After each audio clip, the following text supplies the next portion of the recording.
Hi everyone, my name is Demidovsky Alexander and I'm a PhD student in National Research University, High School of Economics in Russia. In this talk, I would present a thematic construction of tensor product variable binding neural networks for neural-symbolic intelligent systems. It is not a secret that building such systems is a huge and challenging goal of the overall industry. However, there are not enough components and tools that would allow to build such systems from end to end. Therefore, it's an actual scientific goal to build such tools and systems that would be further used for building those hybrid systems that combine neural or artificial neural networks and symbolic that are traditional algorithms. So symbolic algorithms operate with symbols, so terms, concepts, and so on. And in order to build hybrid systems, we need to find a way to translate the symbols to the neural level. As we all know, neural networks work only with numbers.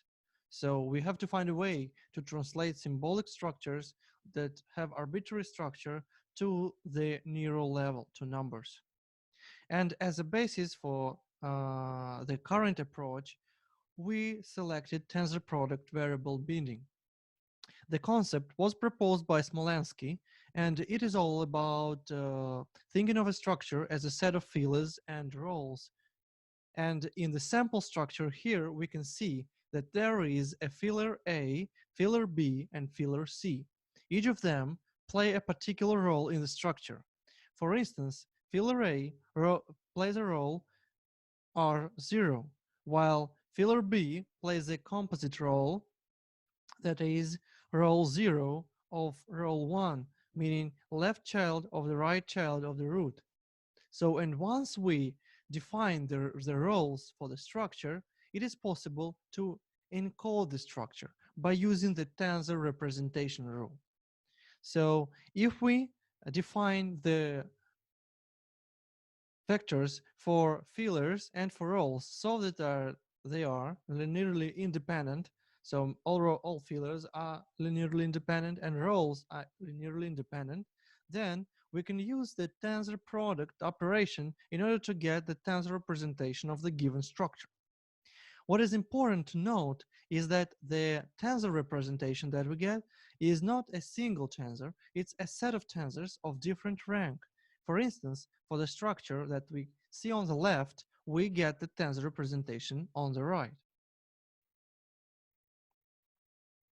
So, as I have said, it is important for building hybrid systems to be able to translate the structures to the distributed representation, and also, what is more important, to be able to decode the structure from the distributed representation without any information loss. And that's why, for instance, we have chosen the tensor product representation instead of, for example, vector symbolic architectures that are quite actual and quite used nowadays. So when we talk about building such robust systems that can encode and decode structures, we have several steps. And as you can see, most of them are already covered by the existing research direction and mostly the papers that were written in past 2 years. And my research direction is to build the hybrid system for linguistic decision making. So, but the important gap that we currently see is the absence of the conditional branching in neural networks, where we do not have traditional if-else clauses. So, and how do we perform those branching? For that reason, we have chosen the task of classification. We will talk about it a bit later. So, theoretically, there is an architecture that is called APNet or active-passive net architecture that allows defining whether the sentence is an active or passive voice and then operate different logic over the distributed representation of these structures in order to get some predicate calculus expression as a tree. So let's talk more about the intuition. So let's say you have a sentence in active voice. You need your network to define whether this voice is active or passive. In our case, it is active. And then by using some logic, transform this sentence to the predicate calculus that uh, that joins the agent and patient with a proper verb. However, we should do this also with a passive voice sentence. So, and again, we should define that it is passive voice sentence and then make other operations of extracting the elements of these structures and then joining them in again the same structure. So, and this part, when we have a classification section, this is the current research direction, and the APNet implementation and analysis is on the focus of further research. So, how did we organize the network? We can see that it is built on top of so-called shift blocks and pooling layer with a mask layer. All these layers are defined in the Keras framework. So these are common layers in that software tool. So the shift block, the most important one, is the block that contains several layers that perform reshaping, cropping, and multiplication.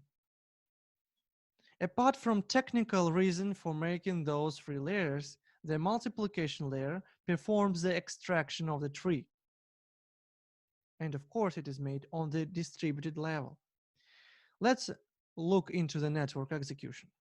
So on the input, we have a structure with a variable input. So the structure is encoded as a vector using tensor product variable Bini. On the first step, when the first shift block is executed, we extract the tree that is placed under the first row 1. And as you can see, the matrix that extracts the data is wx1. So we get this part of the original tree.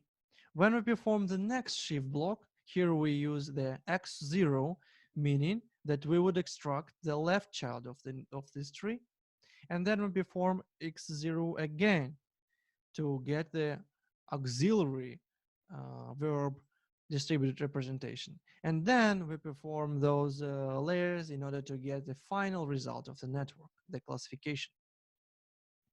From the software perspective, the network can be built with a network generator, so it's network without training, and it can be built within the open source library that we're building constantly, and there the generator accepts several parameters.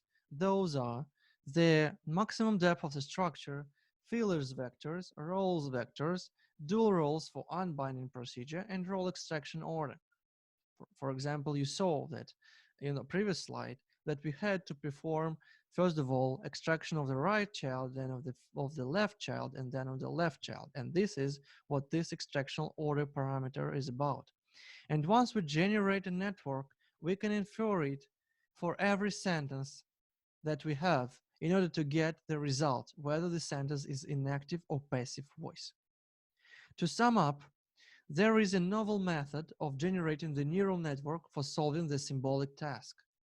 And this approach demonstrates that building sub-symbolic systems that capable of performing very symbolic algorithms is viable.